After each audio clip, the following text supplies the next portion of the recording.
All right, we're bringing you more context on this breaking news. As we told you earlier, India had said already that India's reason for not voting, which we remember have showed you has been pointed at, it's been targeted on by many opposition parties. You have the AIMIM that's questioned this. You also have the CPI and the CPIM that has questioned why India chose not to vote. Now we're understanding that India has come forward with an explanation. India has said, we are explaining our consistent stand, but India has also said that the reason we didn't vote was because there wasn't an explicit condemnation of the terrorist attacks of October 7th. They've also said that even though an amendment was moved to include this aspect, that amendment didn't pass. My colleague Siddhant with us right now to bring us context. Siddhant, over the last few hours, we've been highlighting what different parties have had to say in opposition. So you've had the CPI, the CPIM, you've also had the AIMIMs, Asaduddin Owaisi. All of them have come forward and said that taking a look at the civilian loss to life, 7,000 plus people that have lost their lives so far, it was imperative for India to have voted in favor of this.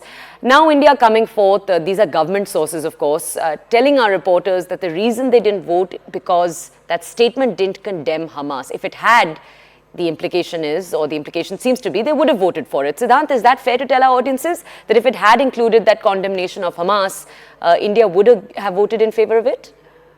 Well, that's right. In fact, this is what I'm getting to know after speaking to senior officers in Government of India. And perhaps what they are telling is that the only reason for not voting perhaps in favor of this draft resolution which was proposed by Jordan, perhaps got passed also, was that it did not mention the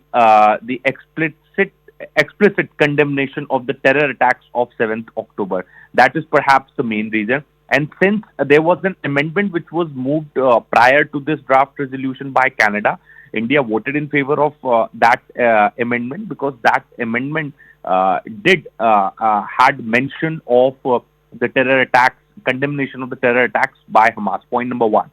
Also, India has very clearly perhaps stated, and in fact the sources are also telling us, that in the absence of the elements of our approach not being covered in the final text of the resolution, India abstained in the vote on its adoption. India's position is perhaps very much clear. India's vote on resolution is guided by a steadfast and consistent position on the issue. There can be no equivocation on terror. The most important, perhaps the core of this issue, on the basis of which India is looking at this entire conflict which is going on in West Asia. Attacks of 7th October deserve condemnation. Thoughts are with those taken hostages, and even India called for their unconditional release. In fact, casualties in the ongoing conflict in Gaza are serious and continuous concern. India welcomes the international community effort, and as you know, Toya, India too has contributed and perhaps sent aid for the people of Gaza. Okay. India has always supported a negotiated two-state solution to the Israel-Palestine issue, leading to the establishment of sovereign, independent, viable state of Palestine. So these are some points which were perhaps mentioned by Deputy Envoy to United Nations also in her address this morning. And perhaps India is still supporting a negotiated solution of the two-state between Israel and Palestine. India is also supporting Siddhant, can we just come back to you in a second? I just want to walk our audiences through a quick explanation of everything you've just told us. We'll come back to you after that. All right, let's take a look. The UNGA passing a resolution for a humanitarian truce. Now, what that resolution says, it says that a truce must take place between Israel and between Hamas because of the loss to civilian lives right now in the Palestine-Gaza Strip. Now, 120 votes in favor, 14 against, 45 abstaining. India among the 14 that are against. India being one of, as we've told you, 13 other countries, mostly from the Western military bloc, that have voted to abstain. Now, as we've told you already, India chose to abstain. In just a second, we'll take you through India's reasons for doing that. But let me just highlight to you first what it was here when it came to the against. We told you there was a very small number of countries that was against. Both Israel and the United States actually voted against this call for a truce, as you can see on your screens. Canada then brought forth an amendment. The original wording in the truce didn't refer to Hamas as a terrorist organization. Canada came forward with a amendment in which Canada decided to do just that. And then India came forward. India actually backed Canada's amendment. So India became one of the few countries then to back the amendment. That Canadian amendment didn't have the numbers to go through. So unlike the original resolution that was calling for a truce for peace, that had the numbers, but this did not have the numbers. India did vote on it, India did vote for it, but it didn't have the numbers to go through, which is why that condemnation from the United Nations towards Hamas for the perceived terrorist activity, as Israel is calling it, the activity that took place 2 weeks ago that triggered all of this, that Canada's amendment wanted recognized. It was backed by 87 nations, as you can see here, but it didn't have the majority to go through. As you can see here, it lacked that 2/3 majority that is typically required, and that majority that the call for peace did actually get.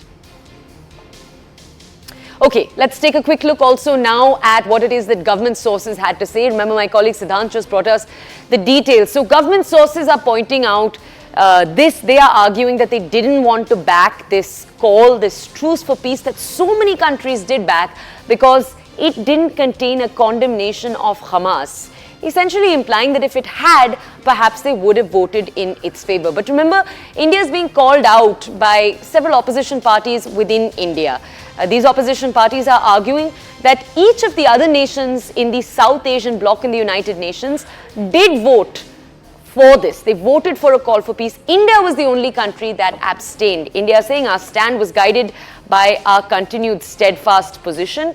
India has also, remember, issued multiple statements in which they've said that they stand with Palestine. These statements came after many questioned where the historic two-state solution that is typically a part of India's response to this was in all of India's statements.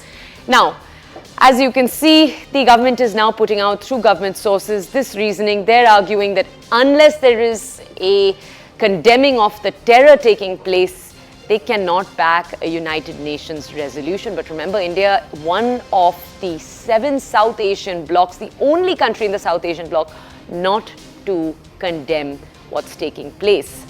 All right, we're going to bring you more context on each of these developments. As you can see on the screen behind me, India continuing to argue that the terror attacks deserve condemnation, and because they deserve condemnation, it's important not to back what the United Nations had to say, even though, as you can see, a vast majority, a 2/3 majority, agreed that there was a need to call what was taking place in the Middle East off, call for a call for peace. The government saying, however, that the immediate call is a call for the release of hostages. Remember, 222 hostages, if you take Israel's estimations, are right now in the Gaza Strip. As you can see over here, the government hoping that this explanation of their vote conveys their many concerns in the crisis. Essentially, they didn't want to back what it is the UN said because the UN statement didn't have a condemnation for Hamas. As you can see, India is continuing to say that they are for the humanitarian assistance taking place in Gaza. Remember, the situation in Gaza right now is incredibly dire. You have 2.7 million people right now. Internet and mobile services have just been cut off with the most recent round of missile firings that have taken place over the last 24 hours, resulting in a complete cutout of internet and mobile connections. Reporters on the ground saying the only sound you can hear is sounds coming from mosques. Otherwise, it's impossible to convey information in and out of the Gaza Strip as we speak. All right, we're going to move on from this to a story playing out down south in Kerala. Let's take a look.